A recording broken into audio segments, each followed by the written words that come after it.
Excited na ba kayo, Joy, lumipat sa inyong ginagawang bahay? Opo, excited na po para mas ma-comfortable na po yung namin, tulog namin.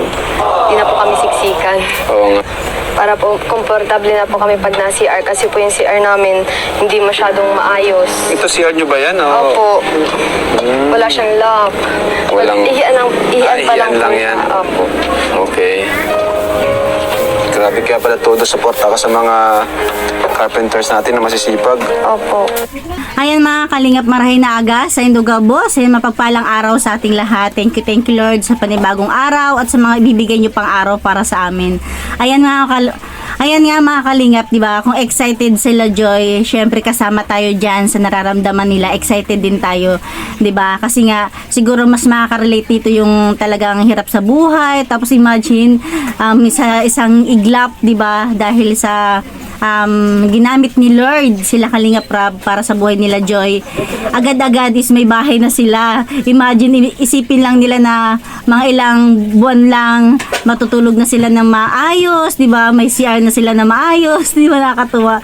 Ayan, thank you sa ating ama ng Kalingap, Kuya Bal Santos Matubang, Kalingap Rab, at Edna Vlogs, ayan, at iba pang team ng Kalingap. Ayan, support natin mga Kalingap yung kanilang mga channel.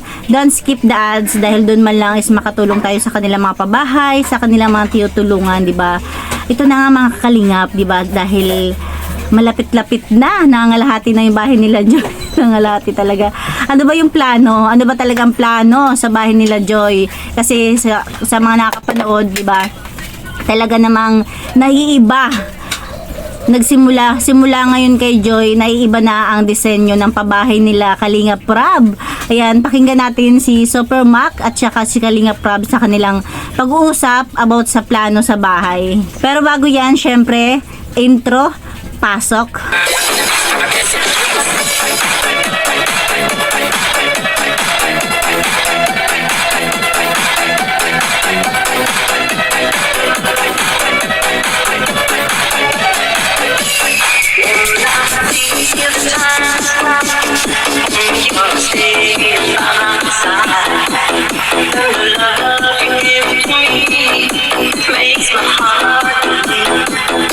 Alright, hello mga Kalingap, welcome back sa ating channel. Ngayon, kitang-kita na po natin ang bahay ni Joy Diwata. Grabe, napakabilis mga Kalingap. May biga na tayo dyan, biga na ba yan? Ayan, so anong sunod dyan? Pag nakikita ko talaga yung bahay ni Joy, naalala ko yung bahay ko sa Bicol na nakatingga. Next step. Papauna ko na yung lufting na. Papasahigan ko na agad para pag-usangat sila nakabuelo Wow! agad dun sa taas. Grabe, na-excite ako kasi ito bagong design natin, no? Kay Diwata lang ito, mauna agad itong design. Lofting siya, so bali mas mataas siya sa normal nating pabahay. Mataas. Yes! Talaga naman. Thank you na lang. Thank you talaga dahil kahit papano kay Joy nagsimula, talagang malaki yung bahay nila Joy. Siya, nakataas talaga siya. Kasi naka-high ceiling na lahat yan ay. Ayan, so high ceiling daw to, mas mataas siya, no? Parang ang height niya ay pang second floor. Ay, wow! Wow! Pang second floor daw, mga Kalingap. Grabe. Halos papatak ng 4 meters yan ay. Mataas. Grabe. Ang bilis po. Napakabilis na talaga yan. Magto 2 weeks pa lang ata to, or 2 weeks na, ganyan. Basta mga 10 days, ganun ano? Mga ganyan. Mga 10 days. Ayan, ang galing naman. Thank you sa mga carpenters ni Kalingap Rab dahil napakasisipag at saka napakasikaso din naman nila nanay sa pagkain talaga. Hindi nila pinapabayaan. Siguro. Pero may biga na sila, so next dyan, mabubong na. Wow. Pwede nang bubungan itong kalahati. Parang wala akong ibang masabi kundi wow! Wow na wow! Pero itong kalahati, tataas na yan ng hollow blocks. May poste, diretso yung poste. Pati yung 6 na poste dito sa kalahati. Oo, yan. Nakakatuwa naman mga Kalingap kasi napakasipag ng mga karpentero natin. Siyempre, Super Mac Engineer, si JR, ay si Abdul. Hindi nga si Nanay, yan dun, no? Nakatingin na nagsusupervise. Tapos, si Super Andoy po ang natin, foreman. Super. Ayan mga kalingap, yun ang tinutukoy ko. Sana dito sa harap, di ba? Sa harap, terrace. sana sa kabila, yung kalahati ng terrace, gawing tindahan. Tapos yung pintuan, pwede sa labas, di ba, sa terrace. Or pwede rin doon sa kwarto, kung kaninong kwarto yan. Kung hindi naman doon, dito sa may terrace yung pinto ng tindahan sana, no, di ba? Kasi may balak talaga sila na magtindahan. Sana is padiretsuhan na nila Kalingap Rob ng tindahan katabi ng terrace. Foreman, si Supermac Engineer. Si Kuya Uning andito. So pasok tayo mga kalingap. Ito Makmak, magiging ano na to? Salad na to. Salas. Ha? Salas yan. Ito daw, salas na to itong buong haba. Nagkaroon tuloy ako ng idea dito sa dito sa bahay ni Joy dahil sa akin kasi ganyan na ganyan tapos may lufting din. Pero 2 kwarto tapos may lufting. Pero dito kina Joy, yung isang kwarto o isang pinto, ando na yung kusina, lababo, CR, 'di ba? Na pwede ko rin gawin dun sa amin. Tapos yung kasi bala ko maglagay lang ako ng dugtong sa labas or sa likod ng dirty kitchen, tsaka ng CR. Pero ganyan pala is okay na, 'di ba? Ano to kasi... Tapos dito ang... Oh, dalawa pa rin ang kwarto. Hindi, kwarto, kusina yan. Kusina yung isa. Kabila. Ayan. Ito yung CR. So, ito na, magiging kusina na to. Oo. Wala na tong pinto. Hindi, may ano pa yan dyan? Kung saan, open yan. Oo, para open siya. Ayan. Ayan. Tapos maliliit ang... Ang galing naman talaga ni Supermac, 'di ba? Hindi ko naisip 'yan kasi yung sa amin sa Bicol, ganyan, 2 pinto, 2 kwarto, tapos may lufting pa. Tapos mag-i-extend ako ng kusina at saka ng CR. Pero dahil diyan, sabi ko yung isang pinto gagawin na lang din namin ng ganyan. Para ng konti yung pinto para maganda yung ilalim. Ito po, mga kalingap, magiging salas na talaga siya. Ito, malawak na to. Kasi may kwarto dyan sa taas, lofting. May lofting tayo. Ayan. Yun oh, grabe. Diyan naman yun. Sana laging bisitahin ni Kalingap Rob sila dito sa pagpagawa ng bahay para kahit papano magkaroon tayo ng idea, 'di ba, kung anong gagawin ni Supermac. Lababo. Lababo. Lababo at yung Ayun yung kusina, CR, lababo. CR. Ito na yung dining table, ano? Hindi, kahit dyan. Kahit dito, kasya din dito. Kasya dyan. Pwede, oh, malaki. Kasya dyan. Malawak. Tapos, ito yung kwarto ni Joy Diwata. Bali, 2 kwarto. Ayan, so ngayon kita na natin yung kabuuan kasi halos kompleto na yung pader. Ayan, ganito siya. Malawak po siya. 8.5 mo. Malawak. Kasi, laki. Malawak talaga, malaki para sa kanila yan dahil ilan lang naman sila, 'di ba? Pero okay na okay talaga, ang cute. Ayan. Kasi, okay pa nila yung pangkain. Mataas yung ano nito. Bilis ano? Oo, mabilis talaga. Kasi, grabe din mag-suporta sila Joy eh. Kasi, Tama, 'di ba? Talaga namang paano hindi sisipagan yung mga nagtatrabaho kina nanay dahil nakikita nila yung sitwasyon nila nanay na talagang hirap, siksikan, tapos yung CR napakalayo andun sa lumang bahay. Kaya naman talagang dahil suportado nila nanay ng pagkain ng mga trabador, andun din yung concern ng mga nagtatrabaho para kina nanay. talagang suportado sa pagkain. Ayo. Saka ganado si Abdul. Kasi lagi niya nakikita si... Lagi nakikita si Diwata. Kaya pala Ako din. pambira si Abdul. Talaga. Oo. Malayo pa man lang ay namumula na. kahit may team ano, namumula.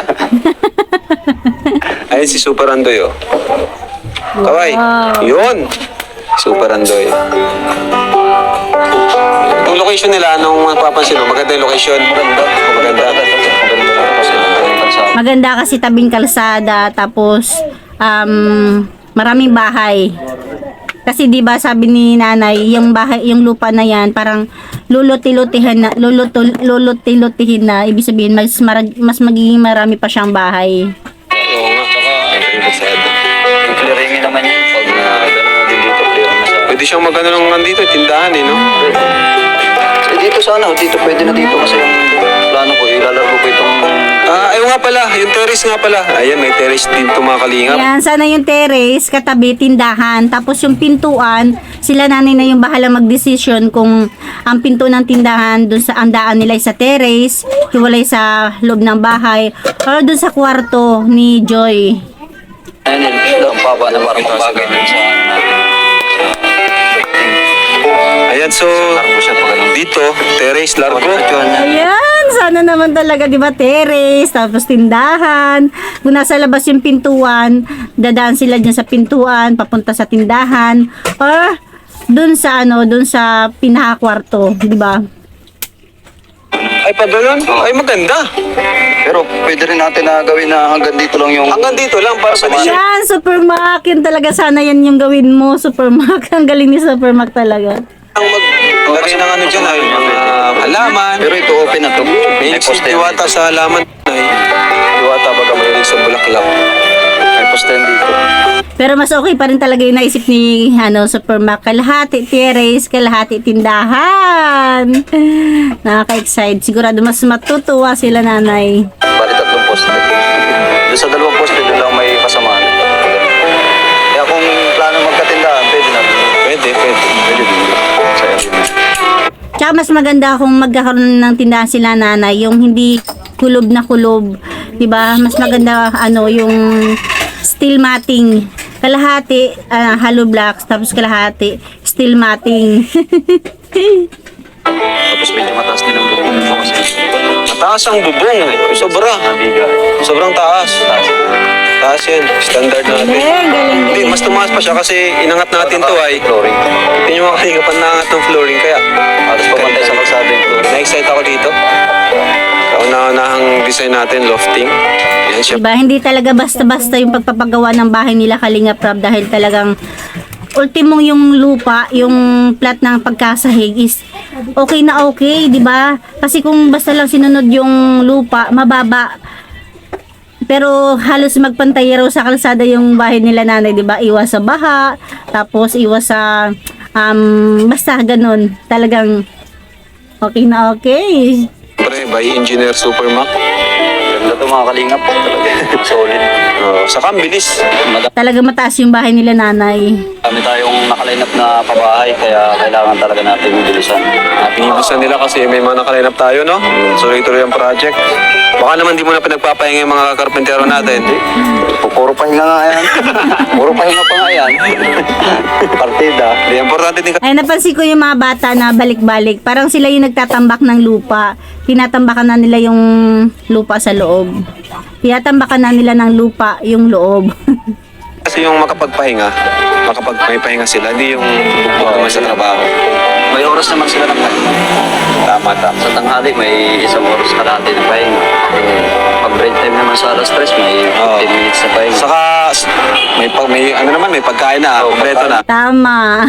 Nandiyan naman ang pagkain. Kasi alaga naman ni Joy.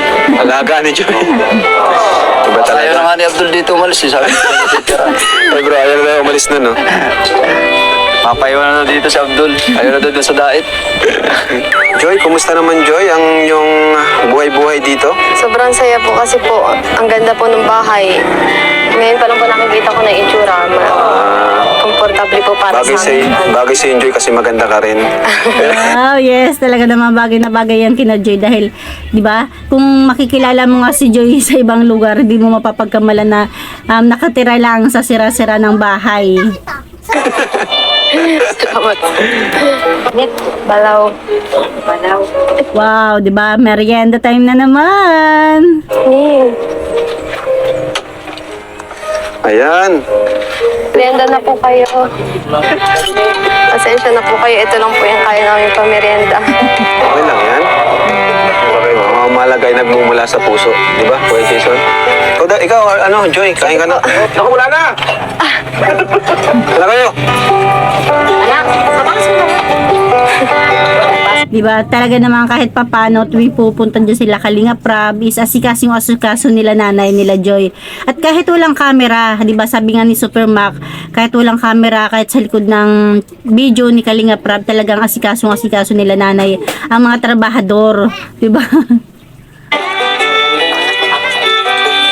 Tumataba na si Andoy, oh. Mataba na si Andoy. Puro kain. Sabi si Joy, mukhang palagi ka, Joy, napapagod ah. Hindi naman. Hindi na po. Hindi naman, okay lang naman sa'yo. Oo. Yung pagluluto mo araw-araw, kaya pa naman. Kaya pa naman. Kasi kung hindi, magpapadala ko na lang ng ano dito. Kasi kahit papano naman talaga is magaan para kina Joy yung ginagawa nila. Dahil isipin nyo na nga lang, di ba? Isipin na lang nila talaga yung ginagawa ng mga tao is bahay na nila, di ba? Pagluluto sa karpentero. Ito, Joy, 2K. Allowance nila para pag nagluluto kayo, baka wala na kayong may ulam. Ano pinapakain mo sa kanila? Ano po, pag naubusan po ng budget, nagugulay kami. Gulay. Opo. Ayan, budget pa Ayan, kahit gulay kasi pag sa probinsya, masarap kumain. para sa mga karpentero, no? Kahit ano, okay yan sa kanila. Anong pakain mo sa kanila? Salamat din kasi sinusuporta mo ang karpentero ko, inaalagaan nyo. Salamat. Yun na lang din po kasi yung matutulong namin kasi pinapagawa na nga po kami ng bahay. Maraming salamat po sa inyo. Okay lang. Sarap. Kasi nakikita namin yung yung naramdaman namin yung na-appreciate nyo yung tulong ng Kalingap. Kaya Totoo talaga yun. Talagang appreciate nila Joy dahil talaga namang kung todo support din sila. nag-e-effort din kayo kumbaga. Kaya thank you. Ano masasabi mo sa mga viewers na tumutulong, nanonood ng sumusuporta sa inyo? Maraming salamat po sa patuloy pong sumusuporta sa amin, lalo na po kay Kuya Rob. Maraming salamat po. Yun. Huwag po kayo magsasawang sumuporta sa kanila. Tapos po sa K-Boys, maraming salamat po ang sisipag niyo po. Ayan mga Kalingap, hanggang dyan na lang. Syempre, thank you din sa ating ama ng Kalingap, Kuya Bal Santos Matubang at Ate Edna Vlogs. Kung wala syempre yung dalawang yan is walang Kalingap Rab. At ayan, hello mga kamamshi, hello mga Kalingap, thank you for watching. God bless you all and Jesus loves you. Ayan, abang-abang na lang ulit tayo sa update. Sana nga, di ba, dalasan ni Kalingap Rab ang pagpunta diyan sa pagpapagawa ng bahay nila Joy, di ba? Yun lang, thank you for watching.